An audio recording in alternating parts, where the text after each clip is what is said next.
Hello friends, எல்லோருக்கும் வணக்கம். நான் உங்கள்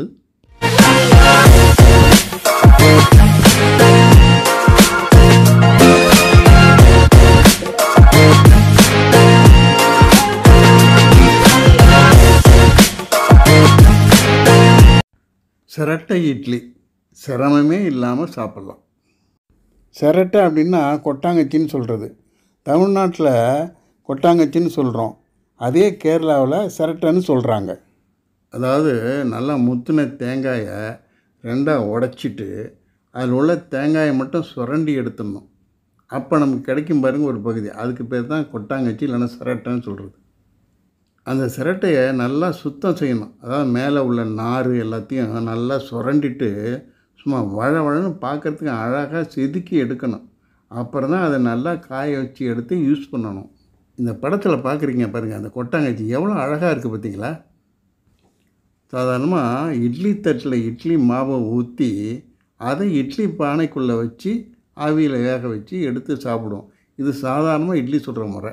ஆனால் இந்த சிரட்டைக்குள்ளே இட்லி மாவை ஊற்றி இட்லி பானையில் வச்சு வேக வச்சு வெளியில் எடுக்கிறதுனா இட்லியை வெளியில் எடுக்கிறது இல்லை, அதை அப்படியே வச்சு சாப்பிட்றது.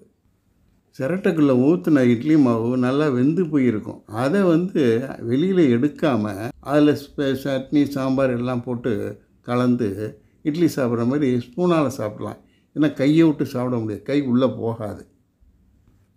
கேரள முறைப்படி இதை சாப்பிட்ணுன்னு சொன்னால் அந்த சிரட்டை இட்லிக்குள்ளே பருப்பு பொடியை தூவி அதை ஸ்பூனால் எடுத்து சாப்பிட்றாங்க. அந்த பருப்பு பொடிக்கும் இட்லிக்கும் ரொம்ப சுவை ரொம்ப நல்லா இருக்குது அப்படின்னு சொல்லி அந்த பருப்பு பொடி அதில் தூவி விட்ருவாங்க. இந்த பருப்பு பொடி டேஸ்ட்டு பிடிக்காதவங்க சட்னி இல்லைன்னா சாம்பாரை இட்லி மேலே ஊற்றி ஸ்பூனால் எடுத்து சாப்பிட்றாங்க. இது இல்லாமல் சாதாரணமாக இட்லி ஊற்றுற மாதிரியே இந்த சிரட்டையில் மாவை ஊற்றி பானையில் வச்சு வேக வச்சு திரும்ப இட்லி எடுக்கிற மாதிரி இந்த தனியாக இட்லியை எடுத்து அப்படியும் சாப்பிட்றாங்க. இது இந்த சிரட்டை இட்லிங்கிறது கேரளா ஹோட்டலில் தான் அதிகமாக விற்கிறாங்க. தமிழ்நாட்டு ஹோட்டலில் யாரும் இதை விற்கிறது இல்லை, செய்கிறதும் இல்லை. கேரளா போனீங்கன்னா இது ஹோட்டலில் இந்த சிரட்டை இட்லி வைப்பாங்க.